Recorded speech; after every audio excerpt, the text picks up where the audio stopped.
Malfeasance, a system collapse of good corporate governance, and complete disregard for financial management systems are just some of the challenges identified in various reports and investigations into the SABC. In addition, the Auditor-General has also recorded a series of adverse findings against the public broadcaster, pointing to a severe deterioration of corporate governance. As a result, the SABC is currently dealing with a number of disciplinary cases.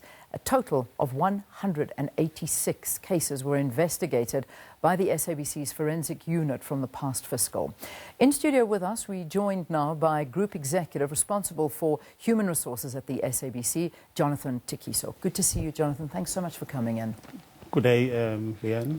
So, you said you are said to be instituting disciplinary action against a number of employees, which I put that in the introduction. Can you tell us how many of these cases are currently underway and what some of the charges actually are?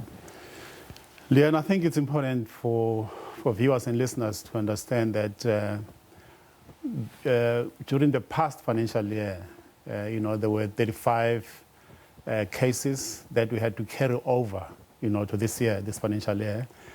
And the 35, we're adding another 85 cases, to what we had in the previous financial year. We're now managing 123 cases currently, and this emanates from, a variety of infringements. For instance, issues of fraud, issues of mismanagement, issues of sexual harassment, issues of, we're now going to be embarking upon looking at editorial independence. Yeah. And so some of these cases are still internal in terms of disciplinary processes, but others are now at the CCMA and others are at Labour Court. Okay, so 123 in total is what you're looking at currently. That's as correct, we sit yes. Here. You've spoken to us about some of the charges. I mean, when we look at the amount of money that has gone, 5.2 billion rand, irregular, fruitless, wasteful expenditure. Have we identified where this money has gone to, and are there any plans in place to actually recoup some of this money?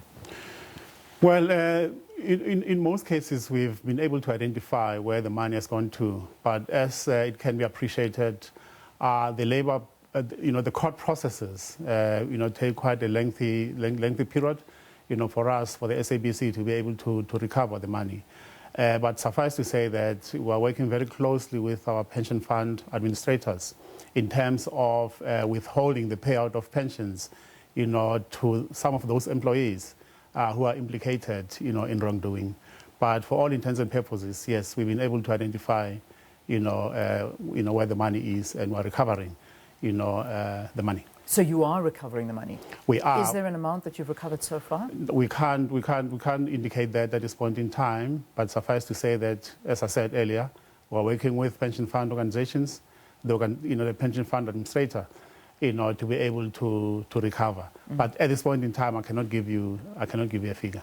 So also just regarding the disciplinary hearings that are currently happening against these employees, some of these are very serious charges. What is the timeline on these? I mean, when can we actually see these concluded? The important thing is that we've been able to prefer charges, against some of these employees. Some we've placed on suspensions. Others on full pay, though, obviously. On full pay, unfortunately, in line with the law, in line with our policies. The timelines really are a bit of a challenge, but give and take, we're working on the basis of no more than 6 months. But I must admit that in some instances, we've had employees who've been on suspension, for quite a while, purely because of a number of issues. Yeah. But we're getting there in terms of making sure that disciplinary inquiries, do take place, and, we basically are able to come up with sanctions, as the case may be. I also believe that the SABC is dealing with almost 200 cases that were investigated by the internal forensic unit from the past fiscal. Are these separate to the other cases that we've just spoken about? Some are included, okay, within the forensic investigations. But it's important also to understand the fact that on a daily basis, we receive the results of forensic investigations. And unlike what was happening in the past, where these investigations were basically shelved and nothing was done, who are pursuing, these matters, particularly coming from our forensic investigators. And some of these are actually quite serious in terms of what has been done, by our own employees. Yeah. I want to talk about the latest case now, because this one has gotten a lot of people talking. And I'll remind viewers it was with regard to 3 permanent newsroom staffers that have been put on suspension, and this after the wrong clip of the president was played. And this was a clip that should never have gone onto air, but it did go onto air. The SABC then comes out and says in a statement that this was sabotage. A lot of people saying sabotage is a very big accusation to put against these employers that have been suspended. So I know it's permanent, but I think one freelancer as well. Yes, that's correct. I don't want to leave that out. What is the investigation on this, and have you seen or know of any evidence to indicate that this in fact was sabotage? In our preliminary investigations, and we've been very clear about the fact that we have prima facie evidence around the fact that there's been some sabotage. The investigation is not concluded, but what we've uncovered thus far give us a sense, an impression that this was a well-coordinated, well-planned process, to put not only the head of state into disrepute, but to also discredit the SABC. But for all intents and purposes, it's important to indicate the fact that from what we've discovered thus far, we have reason to believe that, there is an element of sabotage. These are, as we said, our preliminary investigations. The investigation is continuing. Hence, we've placed the 3 permanent employees on suspension. And as for the freelancer, we are not scheduling them for now, up until we were satisfied about our investigations. Yeah. Serious consequences for sabotage, no doubt. I mean, Correct. What, by SAB standards, by the law, what are the repercussions if, in fact, it does come out that this was sabotage? Without preempting and what the outcome may look like, but it's a serious infringement, the outcome of which might result, and I want to emphasize, might result in dismissal. And then, the law enforcement agencies will have to take, the necessary, course in as far as approaching the issue. In relation to also, one of the cases as well, at least one of the unions at the SABC has actually called for the suspension of the news group executive. Can you confirm this? What is your response to this? I think it's important to understand that the group executive of news, is accountable for making sure that there's delivery, in her own environment. And so she's accountable for the outcome of what's happening within news.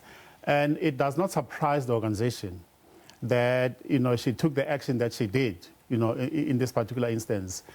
And I think that for the particular union you're referring to, Leanne, to reach a conclusion that action needs to be taken against the executive is premature, because all that she is doing is within her realm of responsibilities. So for us at this point in time, it is actually far-fetched and premature to basically recommend to the organization that it should take action against the group executive of news. All right. There's the response there on the record as to the action taken there.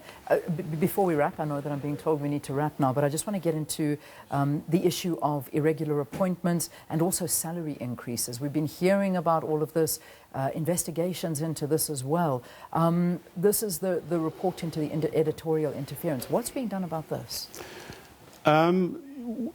You will know, Leanne, that at this point in time, we've dealt with 27 employees allegedly appointed irregularly.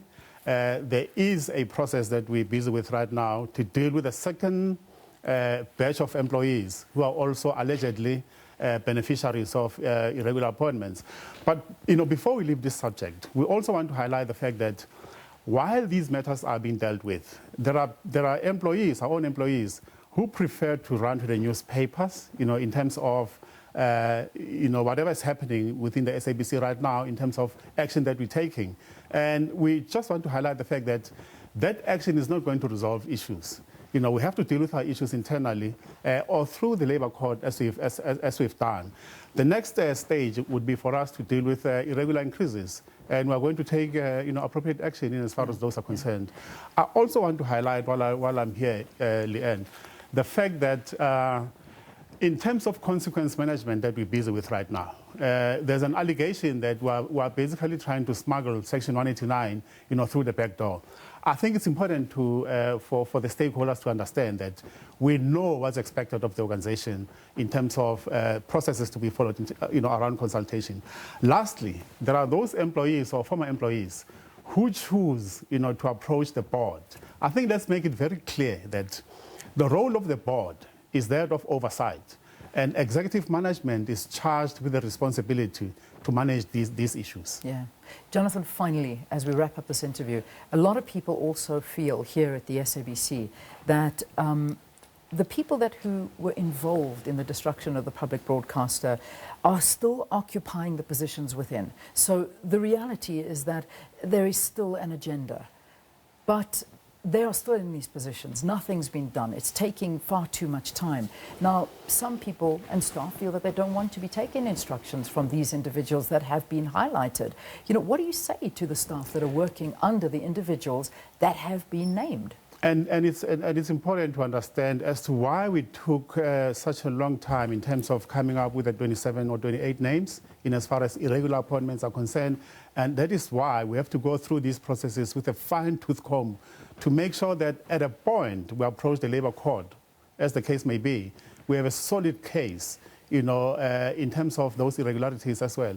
Granted, some of these employees might still be in their position right now, but we can guarantee you and the viewers and listeners out there that action is being taken. It might be slow, but it's important that we go through each and every detail, lest we are found wanting, at a later stage. All right, Jonathan Thekiso, the Group Executive of Human Resources here at the SABC.